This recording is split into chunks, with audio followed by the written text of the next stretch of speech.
আজকে সকাল সকাল আমি রেডি হয়ে চলে গিয়েছিলাম মিহিরানির স্কুলে মিহিরানির অ্যাডমিশনটা করাতে। যদিও স্কুল শুরু হবে এপ্রিল থেকে, আর বিকালবেলা অরিন্দম ফিরে আসার পর একটু মিহিরানিকে রেডি করে দিয়েছিলাম।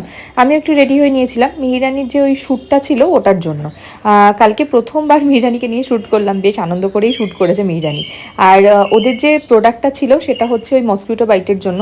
মিহিরানিকে মানে আনলাকিলি আগের দিন মশা কামড়েছিল, ওর রেডনেস হয়েও ছিল। তো সেখানে কালকে প্রোডাক্টটা অ্যাপ্লাইও করি এবং সত্যিই কাজে দিয়েছে। আজকে সকালবেলা দেখলাম লাল ভাবটা অনেকটাই কম।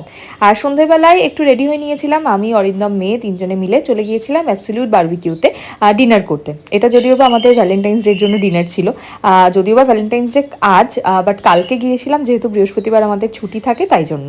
আর এই যে মিহিরানি ওখানে গিয়ে একটুখানি নিজের প্লেট নিয়ে নিয়েছে, নিজের চামচ নিয়ে নিয়েছে, আমরাও একটু খাওয়া দাওয়া করলাম, মিহিরানিও একটু খাওয়া দাওয়া করলো। কালকে কিন্তু উনি একটু পাস্তাও খেয়েছে, আবার ওখানে একটু ডাল ভাতও খেয়েছে। যাই হোক, কালকের দিনটা বেশ ভালো করেই কাটলো।